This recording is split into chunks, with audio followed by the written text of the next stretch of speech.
सबसे पहला नाम भारतीय एयरटेल का है।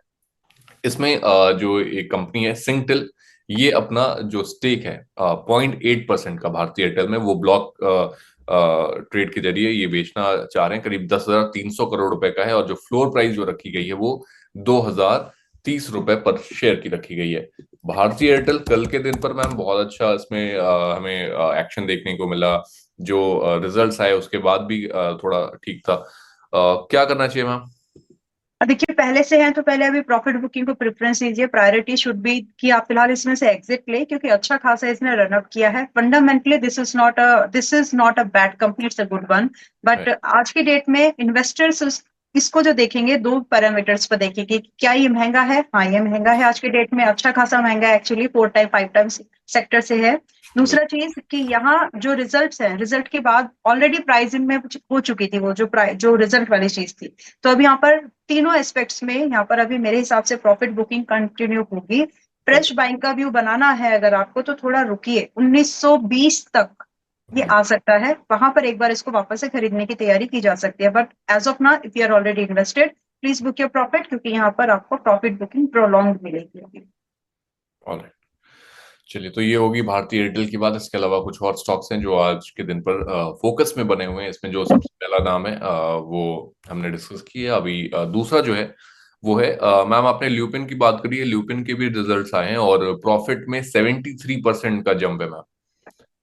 यस। करीब 1477 करोड़ का प्रॉफिट, और पिछले क्वार्टर की अगर हम बात करें तो करीब 852 करोड़ का प्रॉफिट था। तो यानी कि 73% से प्रॉफिट बढ़ता हुआ नजर आया। रेवेन्यू में भी अच्छी बढ़त हुई, 24% की बढ़त रेवेन्यू में देखने को मिली, और करीब 7,047 करोड़ का रेवेन्यू रहा इस साल के इस क्वार्टर में, क्वार्टर 2 में। और पिछले साल इसी क्वार्टर की बात करें तो करीब 5,672 करोड़ रुपए का प्रॉफिट था। तो ल्यूपिन में ऑलरेडी एक ट्रेड जो है वो दे दी गई है। मैम, ये शॉर्ट टर्म के लिए ही है या फिर मीडियम टर्म में अगर कुछ ये तो चीज शॉर्ट टर्म ये शॉर्ट टर्म की बात है। अभी अगर ये वाले टारगेट देखिए कितना परसेंट बनता है, मैं एक मिनट बताती हूँ। It is we are talking here like 8, max to max 8% की हम यहाँ पे बात कर रहे हैं, लगभग 7 से 8। तो अगर ये आपको 1 महीने में 2 महीने में मिलता है तो बुक कर लीजिए। इसके बाद भी, क्योंकि जो इसकी अपसाइड की मूवमेंट है वो कंटिन्यू होगी, लेकिन it will go in its own pace. तो उसके, क्योंकि एवरेज रिटर्न जितना ज्यादा आप होल्ड करेंगे ना, एक एवरेज सीएजीआर वाली ग्रोथ जो है, इम्पल्सिव मूव, करेक्टिव मूव, आप हम्म, उठता है, फिर प्राइस प्रॉफिट बुकिंग आती है। तो अगर आपको 1 डेढ़ महीने में ये गेन मिल जाए, बुक कर लीजिएगा। चलिए, तो ल्यूपिन में आपको जितनी जल्दी आपका जो ट्रेड है वो अपने टारगेट्स को मीट करता है, आपको बुक करना है। यहाँ पर रिजल्ट्स बहुत अच्छे हैं, लेकिन जो ट्रेड है वो अभी शॉर्ट टर्म के लिए ही है। अगला जो काउंटर है मैम वो है एनएचपीसी का। एनएचपीसी में हमें प्रॉफिट ही देखने को मिला। इनके क्वार्टर 2 के रिजल्ट्स आए इनके भी, और प्रॉफिट में करीब 13.5% का जंप देखने को मिला। और क्वार्टर 2 के जो प्रॉफिट्स रहे वो करीब 1,021 करोड़ रुपए के प्रॉफिट थे। पिछले साल अगर इसी क्वार्टर की बात करें तो 900 करोड़ का प्रॉफिट उस टाइम पर था। और रेवेन्यू में भी अच्छी खासी बढ़त देखने को मिली, करीब 10 साढ़े 10% की बढ़त वहां पर थी, और 3,365 करोड़ का प्रॉफिट रहा पिछले साल इसी क्वार्टर में। 3,051 करोड़ का प्रॉफिट था इनका।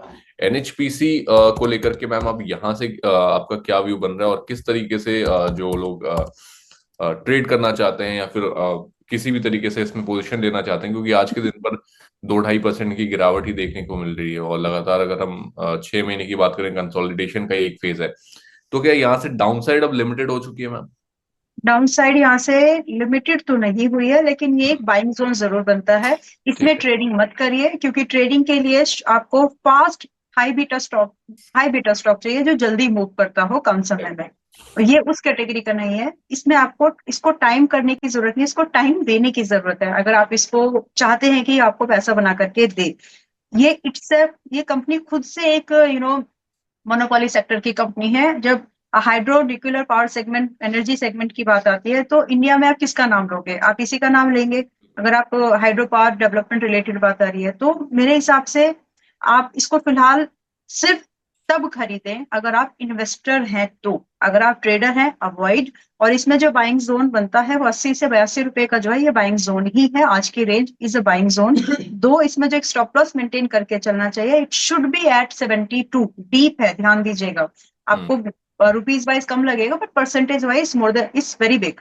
और जो इसमें टारगेट मिलेंगे अपने हिसाब से, मतलब टाइम दे करके, 3 क्वार्टर लगेगा, 4 क्वार्टर लगेगा, 5-6 भी लग सकते हैं, बिकॉज बजट के ऊपर बहुत डिपेंड करता है। तो यहाँ से आप इसको 91 से लेकर के 105 तक भी जाते हुए देखेंगे, but it will take time. इसको ट्रेड करके अगर आप बैठेंगे तो आप थोड़ा सा आपको डिसअपॉइंटमेंट होगा इसकी मूवमेंट को लेकर के। चलिए, तो एनएचपीसी जो कि अभी करीब 80 रुपए पर ट्रेड कर रहा है, आज के दिन पर 2-2.5% की यहाँ पर गिरावट देखने को मिली है। एनएचपीसी के रिजल्ट्स भी है, रिजल्ट्स जो हैं वो मॉडरेट हैं, ठीक ठाक है। और यहाँ से एनएचपीसी में भी एक ट्रेड मिल रही है मैम की तरफ से। इसमें आप 80 रुपए का भी जो है लेवल्स चल रहे हैं, यहाँ से आपको 91 और मैम 105। 105, हाँ, बट ये टाइम लगेगा, मैं इसको फिर से अंडरस्कोर करना चाहती हूँ, it will take time. Right, ठीक है, थोड़ा इंतजार करना होगा आपको। एनएचपीसी के अंदर 80 रुपए से देखिए 91 और 105 बड़े टारगेट्स हैं यहाँ से। और अगर आप लाइक परसेंटेज वाइज कैलकुलेट करो तो अच्छा खासा जो है करीब 30% तक के जो है यहाँ से अपसाइड जो है आपको देखने को मिल सकती है। मैम आगे बढ़ते हैं और कुछ और काउंटर्स हैं उनकी बात कर लेते हैं। यहाँ पे GMM फॉडलर, इसको ट्रैक करते हैं मैम आप? Yes, many times we have given trade in this. Okay, so profit में 172% का जंप है मैम, सीधा 15 करोड़ से बढ़ के 41 करोड़। रेवेन्यू भी बढ़ा 12% से 805 करोड़ से बढ़ के 902 करोड़ रुपए हो गया। जीएम फॉडलर में आज के दिन पर गिरावट देखने को मिल रही है, करीब 2-2.5%, सॉरी 5% की गिरावट है, 5-5.5% की। मैम रिजल्ट तो बहुत अच्छा है। नहीं, रिजल्ट थोड़ा देखना पड़ेगा कि हाँ, रिजल्ट क्यों है, मतलब ऐसा रिजल्ट क्या है, कुछ एसेट तो राइट। सेल नहीं किए हैं, है ना, कुछ वन टाइम मूवमेंट। अभी मैंने इसको डिटेल में ट्रैक नहीं किया इसके फाइनेंशियल्स को, अभी जो रिजल्ट डिक्लेयर हुआ है, लेकिन ये जरूर देख लीजिए कि कुछ ऐसा तो एसेट तो नहीं बेचे जिसकी वजह से वन टाइम प्रॉफिट दिख रहा हो वहां पर। So deep dive that, well as far as अभी का कंडीशन, तो ये लगभग अभी 1217 के आसपास में है। और मेरी नजर में तो ये और थोड़ा स्लाइड होगा, जो लगभग अब बात करें तो 1150 तक जा सकता है। तो यहाँ से हम एक रिबाउंड की एक्सपेक्टेशन रखेंगे, जिसमें कि stop loss strict and have to be maintain करना चाहिए, वो 1070 का होगा। इसके नीचे अगर ये सरकता है तो please don't hold the falling knife. और इसके बाद में जो इसमें टारगेट हम एक्सपेक्ट करेंगे वो जाएगा लगभग आपका 1350 ऑनवर्ड्स अप टू 1470 तक। तो इस हिसाब से आप इसको ट्रैक कर रख सकते हैं, बट अभी थोड़ा सा वेट कर लीजिए ताकि एक और अच्छी बाइंग मिल जाए। ओके, ठीक है। तो जीएम फॉडलर में भी आपको यहाँ पर एक ट्रेड जो है मिलती हुई नजर आ रही है लगातार। आज कोई ऐसे बहुत कम ही ऐसे काउंटर्स हुए हैं जहां पर विजय मैम की तरफ से जो है हमें एक टारगेट्स के साथ और लेवल्स के साथ जो है बातें ना मिली हो। आप देखिए, हम लगातार फंडामेंटल्स की बात करते हैं, हम फंडामेंटल्स वाले जो एक्सपर्ट्स हैं मैम उनके साथ भी बातचीत करते हैं, टेक्निकल्स के साथ भी करते हैं, लेकिन जिस तरीके से जो आपका ये एक जो मिक्सचर है काइंड ऑफ, जो आजकल एक जो नया शब्द है टेक्नो फंडा, have you heard about it? Yes, yes, that's what. तो See, while investing and trading, we got to see all this aspect, because fundamentals tell you what to buy, but right, technical helps you to understand when to buy. And to buy, right. So इसीलिए हम इस show में आपको ये भी बताते हैं कि आपको खरीदारी कब करनी है और क्यों करनी है, इस पर भी हम बातचीत करते हैं। देखिए, लगातार जिस तरीके से मैं सवाल पूछ रहा हूँ, मैम के भी उस पर बहुत टेक्निकल भी एस्पेक्ट से वो बात कर रही हैं और फंडामेंटल एस्पेक्ट से भी बात कर रही हैं। जिस तरीके से अभी अपने इंडेक्स को लेकर के एक ब्रॉडर व्यू भी समझा मैम की तरफ से, तो ये टेक्नो फंडा ma'am, I am like I am really enjoying this. तो ये एक जो Thank you. नया जो आया है, I am really enjoying this. चलिए मैम, एक आखिरी यहाँ पर काउंटर है, उसको डिस्कस कर लेते हैं। उसके बाद से अगर आपके पास कुछ और काउंटर्स हैं तो आप प्लीज शेयर कर सकते हैं।